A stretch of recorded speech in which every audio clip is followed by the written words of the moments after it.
Good morning, students.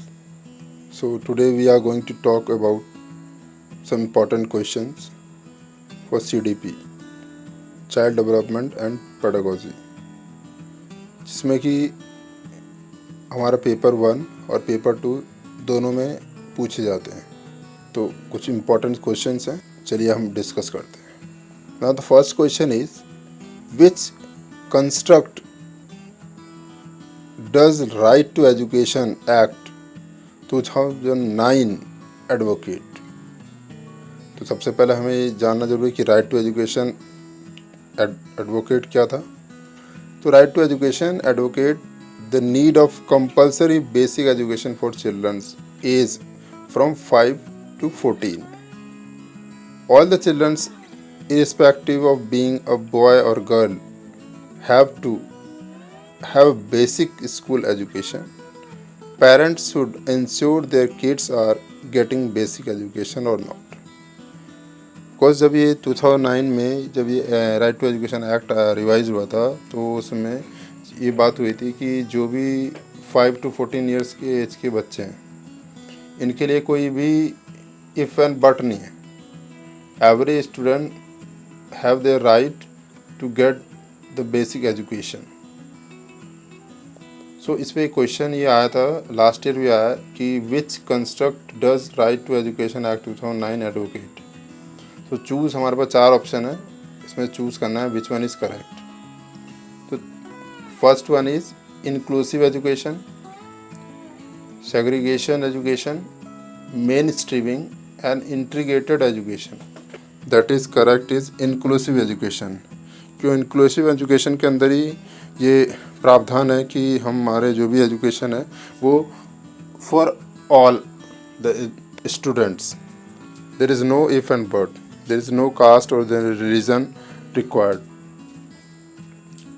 तो हमारा जो आंसर हुआ ए ऑप्शन, इंक्लूसिव एजुकेशन. चलिए दूसरे क्वेश्चन की ओर चलते हैं.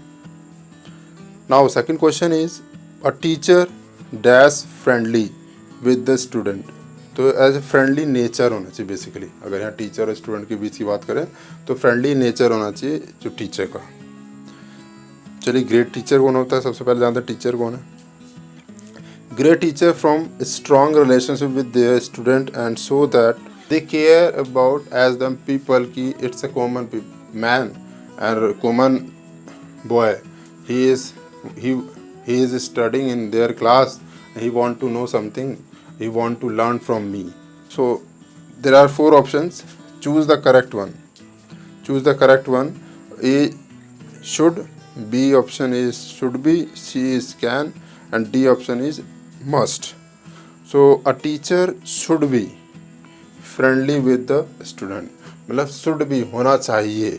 क्यों होना चाहिए? इसलिए क्योंकि उसके साथ जो एजुकेशन है, जो लर्निंग पावर है जो स्टूडेंट की, वो बढ़ जाएगी जब फ्रेंडली नेचर अगर टीचर का होगा. तो एक बात मैं कहना चाहूँगा कि जो भी आपके जैसे हम क्वेश्चंस डिस्कस कर रहे हैं इनके आंसर मैं बता रहा हूँ, तो आप जब लास्ट में पीपीटी एंड हो जाएगा, जो आपका वीडियो एंड हो जाएगा, तो आप इसके एंड में भी आपके सभी क्वेश्चंस के आंसर्स आप दोबारा से चेक कर सकते हैं जब दोबारा प्रैक्टिस करना हो आपको. तो चलिए question number 3 is dash is the philosophy that all children have a right to get equal education in a regular school system.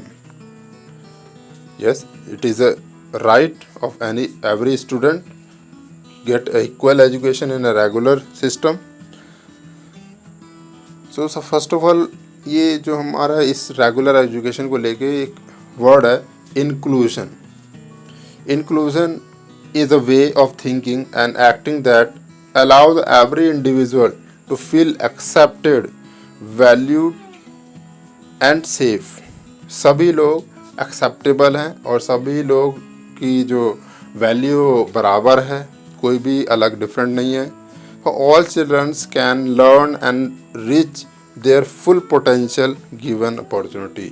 और हर एक पोटेंशियल हर एक स्टूडेंट के बीच में और उनके अंदर पोटेंशियल है जो कि वो हर चीज़ें लर्न कर सकता है, सीख सकता है. So there is no bias कि he is not able to learn it and he is not able to learn it. So every student has their capability to learn or grab this all opportunity. So we have four options. Which one is correct? First is mainstreaming, special education, multicultural education and inclusion. So inclusion is the correct answer, मतलब D option is the correct answer. चलिए आगे चलते हैं. Question number 4. Children learn effectively when. बच्चा कब अच्छे से पढ़ पाता है, कब अच्छे से सीख सकता है. So children learn effectively by connecting new concept to previous knowledge and experience. It means कि बच्चा जब सीख सकता है कोई भी चीज़ इफेक्टिवली जब वो अपने प्रीवियस नॉलेज से और अपने नए नॉलेज को वो कोरिलेट करेगा. वो जब उसको कंपैरिजन करेगा कि नहीं ये किया था मैंने और अब ये चीज़ आ रही है, इसका मतलब ये दोनों से इंटर कनेक्टेड है, तब वो ईजिली और इफेक्टिव लर्निंग कर पाएगा. So we have four options. Which one is correct? They memorise fact given in the textbook. They copy answer written by the teachers on the blackboard. They actively participate in different activity and task. The teacher fully control everything that happen in the class, including the children. No, I thought the C option is correct because the teachers are teaching in the class, but the students, when they perform their activity and the task, that the way he learn effectively in the class or in the experimental lab or in anywhere. So the option C is correct. They actively participate in different activities and tasks. C option is correct. So next, question number 5. Children should dash question in the class. Children should dash question in the class. अब क्या question था children का, तो इसके लिए हम जानते हैं education. Education is important to childrens because education helps childrens learn how to think creatively. It enhance their creativity and imagination. It means जो स्टूडेंट है when he is in the class, his mind are capable to think about a creative, to think or to do it in a creative way. So we are the four option. Which one is correct? Be discouraged to ask, not be allowed to ask, be stopped from asking, or be encouraged to ask. I guess the fourth one is correct answer. Be encouraged to ask, because whenever any teachers are teaching in the class, if they or he or she with the friendly nature and encourage their student to ask any question, if you have any doubt, then the student feel freely. Now I can ask anything, whatever query I have. So the C option is correct. D option is correct. Be encouraged to ask. चलिए next question. Question number 6. Assessment. Basic what is assessment? बहुत easy लगता है सोचने समझने में, but कई बार कई लोग इसमें मिस्टेक कर जाते हैं. तो असेसमेंट की बात हो रही है, तो what is that? The action of assessing someone और समथिंग. मीन्स किसी को आंकना ना, किसी का कहते हैं ना, देख के मैंने इसका रिजल्ट बता देना क्या होना है, तो मतलब उसको हम गैस करना कि क्या होना है. तो एसेस करना किसी स्टूडेंट का भी हो सकता है, किसी भी पर्सन का हो सकता है. मान लो इंटरव्यू देने को ले गया, उसका भी असेसमेंट होता है, वहाँ पर उसको आंका जाता है, उसका टेस्ट लिया जाता है, रिटर्न इंटरव्यू होता है, दोनों तरह से. तो हमारे पास 4 ऑप्शन है. So which one is correct? A option is should be a part of teaching learning process. B option है should be done only in terms of marks. C option है should be based on objective type written task. Should be undertaken as a separate activity. No. Assessment is A option is correct. Should be a part of teaching learning process. So it is a part of teaching learning process का एक part है जो कि assessment लिया जाता है, चाहे वो स्कूल लेवल पे हो चाहे वो कॉलेज लेवल पे हो. सो ए इज द करेक्ट आंसर. चलिए आगे चलते हैं. इन अ कंस्ट्रक्टिविस्ट लर्निंग इज, मतलब constructivity in a constructivist the learning is, it is what? Constructivist learning is a theory about how people learn.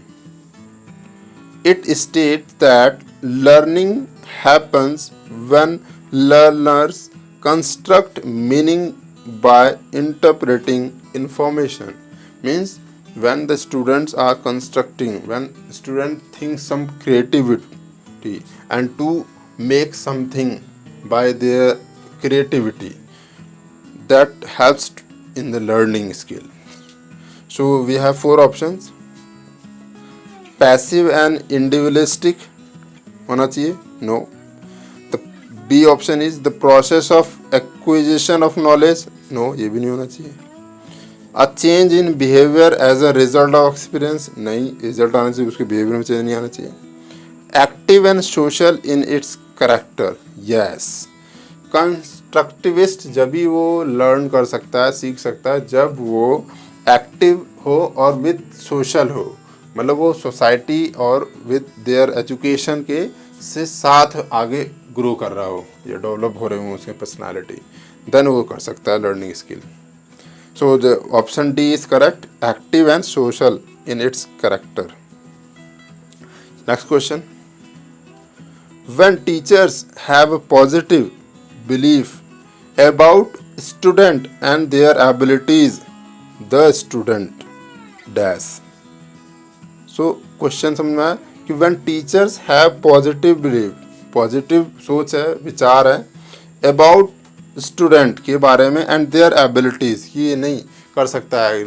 कई लोग टीचर लोग क्या कहते हैं, पहले से ही वो डिस्करेज कर देते हैं, नहीं ये तो कर ही नहीं सकता, ये नहीं हो सकता, इससे नहीं हो सकता, छोड़ो, चलो तुम बताओ. तो this is not the way, this is not the good teachers symbol.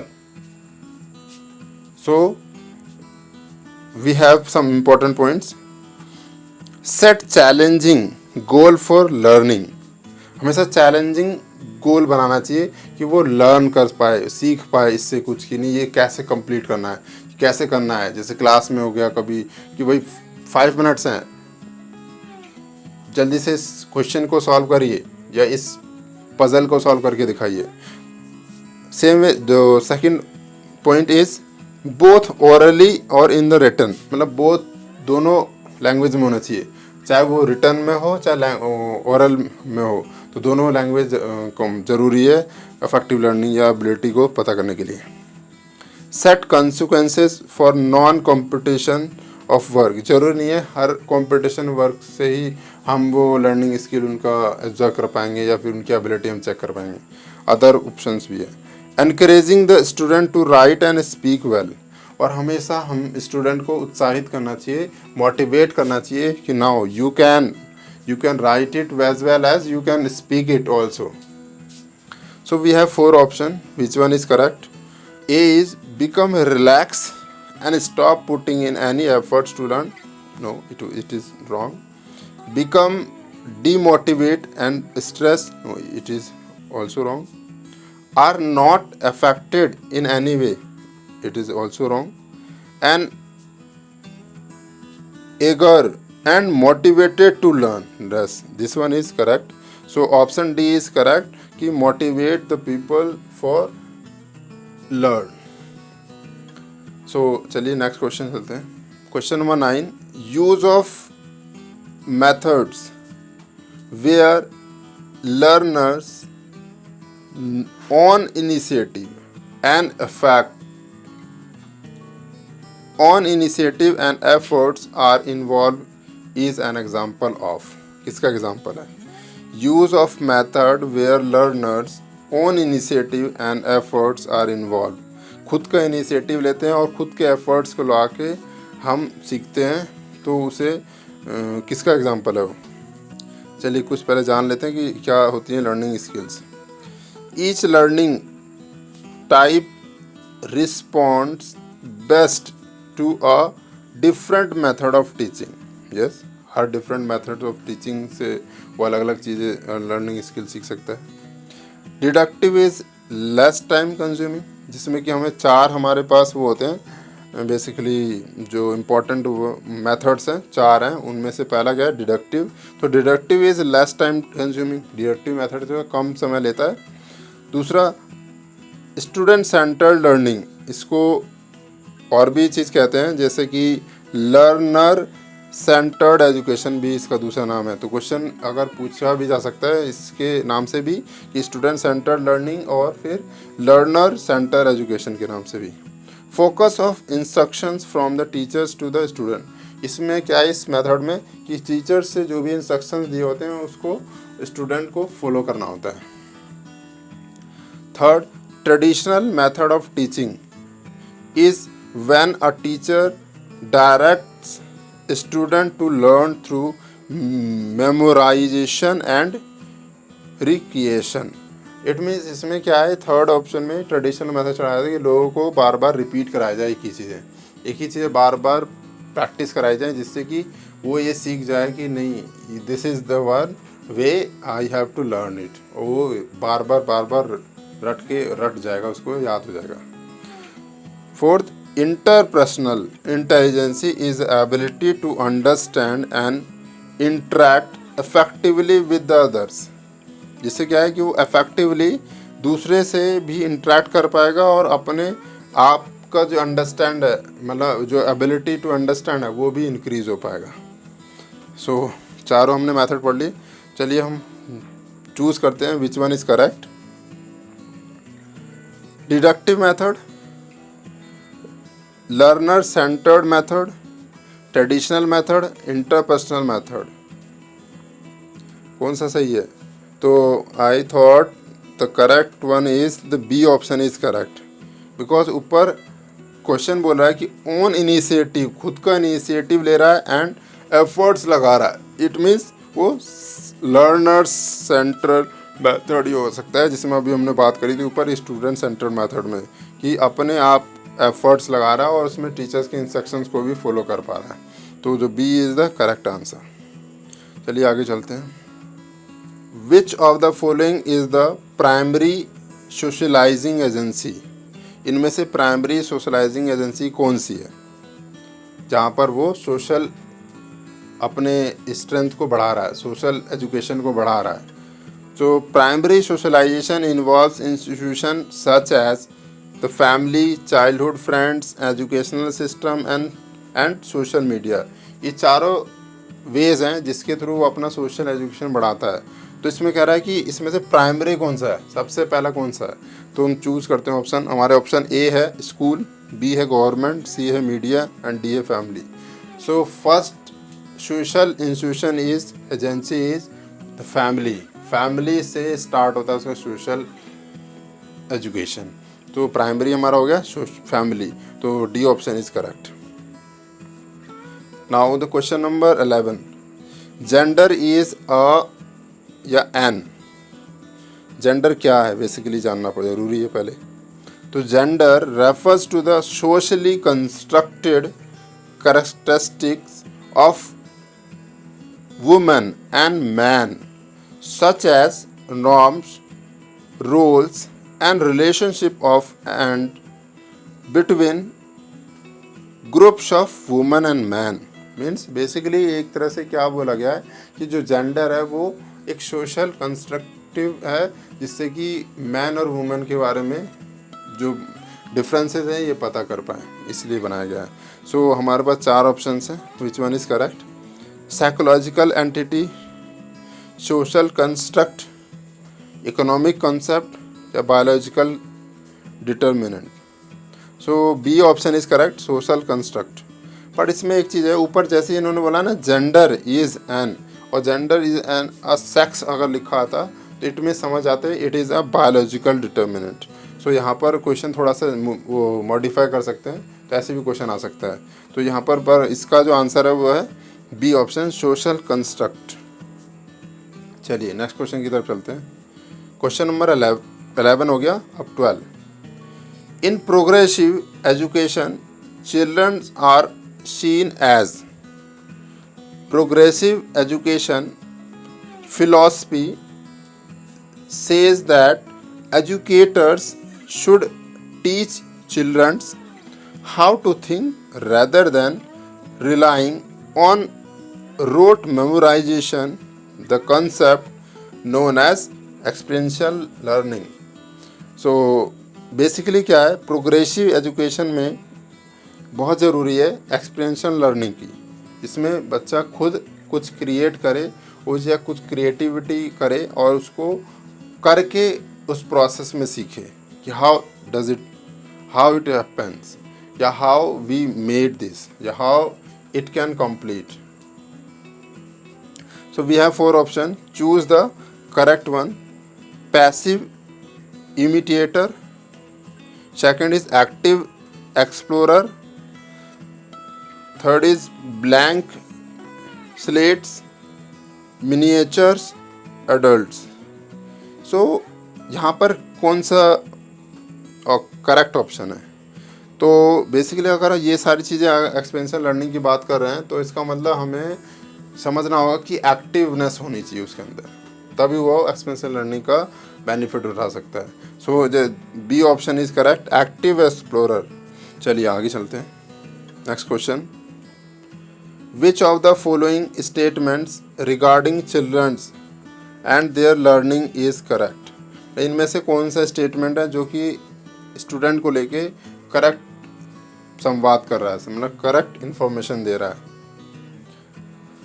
A option, childrens motivate to learn and their capability to learn is predetermined by the heredity only. No, predetermined तो हो ही नहीं सकता। Children's socio-economic background determines and limit their motivation and learning capability. कभी भी motivation limit नहीं होना चाहिए। Children have to rewarded and punished to make them motivated for learning. कहीं ऐसा थोड़ी होता है कि उसे रिवॉर्ड भी दिया जा रहा है और उसको पनिश भी किया जा रहा है, तो ये तो पॉसिबल नहीं है। All children are naturally motivated to learn and are capable of learning. Yes, this one is correct answer, क्योंकि हमेशा स्टूडेंट्स को मोटिवेट करते रहना चाहिए और उनकी जो कैपेबिलिटी है, उनकी एबिलिटी है, उसको हमेशा इनकरेज करना चाहिए। नहीं, you can do it, you can learn it, you can write it, so everything. So D option is correct. चलिए आगे चलते हैं। There are individual variations in the rate of motor development, yet the sequence of motor development is from dash to dash। मतलब इसका sequence क्या है? सबसे पहले जान लेते हैं मोटर डेवलपमेंट है क्या। So motor development can be divided into two section. कौन से हैं? Gross motor development and fine motor development. So हमने बेसिक अगर हम समझें और जानें कि कोई भी चीज़ का अगर हम सम करते हैं, किसी भी चीज़ के बारे में जानते हैं, जब वो फाइनल नहीं हुआ होता तो वो ग्रॉस होता है। इट मीन्स इनिशियल जो पहला स्टार्टिंग क्या हो गया, ग्रॉस, और बाद में वो फाइन हुआ। तो इसका मतलब हमारा ऑप्शंस 4 ऑप्शन है। Which one is correct? Proximodistal, cephalocaudal, gross motor development, fine motor development, fine motor development, gross motor development, and cephalocaudal and proximodistal. तो I think option B is correct, क्योंकि जो process है, वो sequence है, वो हमारा gross से fine होगा।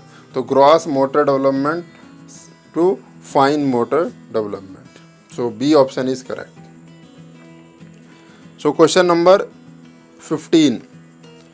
The period that initiates the transition to adulthood is. So initiate क्या लिया है जो एडल्टहुड के उसमें। तो सबसे पहले हम जान लेते हैं ट्रांजिशन टू एडल्टहुड क्या होता है। तो transition to adulthood is marked by new role and responsibility in such interrelated domains as education, employment and family formation. It means जो हमारा पीरियड है initiate the transition of adulthood, जो adulthood हम जब बड़े हो रहे होते हैं धीरे धीरे, तो हमारी जो रिस्पॉन्सिबिलिटी है, हमारी जो ड्यूटीज़ हैं वो किस तरह से चेंज होती हैं हर डोमेन्स पे, अलग अलग डोमेन्स पे। सो हमारा देखते हैं इनमें से 4 में से कौन सा ऑप्शन करेक्ट है। तो पहला ऑप्शन मिडिल चाइल्डहुड,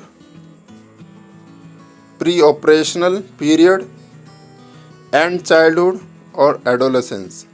यस, ये जो domains of education, employment and family formation ये कब होती हैं, जब एडोलेसेंस हो जाते हैं। So D option is correct. चलिए नेक्स्ट चलते हैं। Associating toys, articles of clothing, comma household items, comma. Question number 16। Associating toys, articles of clothing, household items, occupation and color with a specific sex is a demonstration of।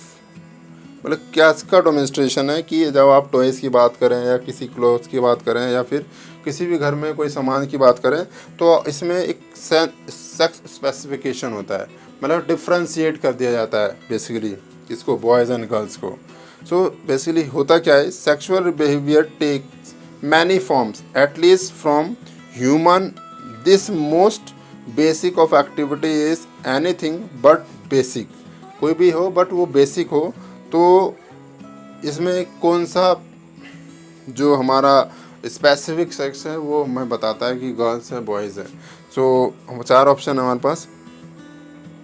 Gender stereotyping, gender theory, gender relevance और evolve general identity. Basically ये क्या है, इसका जो option correct option है वो gender stereotyping बताता है हमें कि गर्ल्स है, जैसे गर्ल्स हैं तो उसके लिए क्या होता है स्टार्टिंग से ही कि नहीं ये तो इसके बाल बड़े रखने हैं, इसके जो कलर है वो पिंक लाना है, या इसके लिए खिलौना लाने हैं, गैस स्टोव और टीचर्स का कुछ सामान लाना है। और जो बॉयज़ हैं उनके लिए हम कुछ भी चीज़ें, जो बैट बॉल ले आए, गन ले आए, एनी थिंग, अलग अलग डिफरेंट चीज़ें ले आए। सो जो ऑप्शन हमारा ए ऑप्शन है करेक्ट है, जेंडर स्टेरियोटाइपिंग। चलिए next question 17 question is in an elementary education it is important to dash experience that a child brings with her. मतलब अपने साथ क्या एक्सपीरियंस लेके जाता है, मतलब एलिमेंट्री क्लासरूम में वो अपने साथ क्या एक्सपीरियंस लेके जा रहा है। तो क्या होती है elementary schools teachers usually have one class and they teach their student several different subject. मतलब एक ही क्लास में एक ही टीचर डिफरेंट सब्जेक्ट पढ़ा रहा है। सो इसमें से ऑप्शन करेक्ट कौन सा है कि elementary classroom is an important to, किसके लिए इम्पॉर्टेंट है, नेगलेक्ट, इग्नोर, बिल्ड ऑन और डिनाई। बेसिकली यहाँ पर जो इसका करेक्ट आंसर है वो क्या है हमारा, वो है ignore. In an elementary classroom जो है it is important that the experience, मतलब ignore the experience that a child bring with her, वो इग्नोर करेंगे क्योंकि एक ही जगह की क्लास में चल रहा है सब कुछ। तो option B is correct. The curriculum of, question number 18, the curriculum of education institute should be based on, किसके बेस पर है करिकुलम ऑफ एजुकेशन क्या है। तो curriculum of educational institute should be based on theory and practice. मतलब कोई भी करिकुलम जो अगर तैयार कर रहे हैं तो उस करिकुलम में ये बहुत ज़रूर इम्पॉर्टेंट है कि आपका उसमें 2 चीज़ें ज़रूर मेंशन होना चाहिए, क्या, थ्योरी एंड प्रैक्टिस, मतलब थ्योरी पार्ट होने ही होना चाहिए बट उसके साथ साथ प्रैक्टिस भी होनी चाहिए उसमें। सो इसमें हमारे पास 4 ऑप्शन है, which one is correct? A is theory, B is practice, and C is theory and practice, and D is theory, practice and research. C option is correct there, theory and practice. चलिए आगे चलते हैं। Next 19 question, progressivism, progressivism, progressivism believes, 19 question, progressivism believes that childrens learn in an और A. Progressive क्या होता है? Progressive is an educational movement started by John Dewey that says that student learn through their own experience. मतलब उन्होंने कहा, John डोवे ने कहा कि जो हमारा स्टूडेंट है वो खुद लर्न करके एक्सपीरियंस पे सीखता है। जैसे वो जैसे उसका एज ग्रो हो रहा है, वो पीरियड चेंज होता रहता है, तो वो उसका एक्सपीरियंस से वो अपने लाइफ में आगे बढ़ता जा रहा है और उससे वही सीखते हुए चला जा रहा है। तो इसमें 4 ऑप्शन है, which one is correct? Choose the correct one. First is isolation, B is community, C is competition, D is close environment. Community, because वो कम्युनिटी में पहले घर में होता है, घर से फिर बाहर निकलता है एजुकेशन लेने, फिर एजुकेशन से वो फिर फील्ड में जाता है, फील्ड से बाद सोसाइटी से और बाहर जाता है, काम करता है, तो अलग अलग ग्रुप्स में मीट करता है। तो इससे क्या हो, कम्युनिटी, मतलब वो कम्युनिटी के थ्रू वो एक्सपीरियंस लर्निंग वो सीख पा रहा है। तो B option is correct. So last question is 20, progressive believes that education comes from the experience of the dash. किससे एक्सपीरियंस मिलता है, कहाँ से आता है एक्सपीरियंस? तो इसमें हमारे 4 ऑप्शंस हैं, A is child, B is teacher, C is society and D is principal. वो एक्सपीरियंस हमें मिलता है सोसाइटी से, जब हम बाहर निकलते हैं किसी चीज़ से तब हमें वहाँ पर लर्न करने के लिए मिलता है। So all questions are complete. So all the answers end of this video. So when you are going to practice again, so you write down the answers of all the questions from end of this video. Thank you class.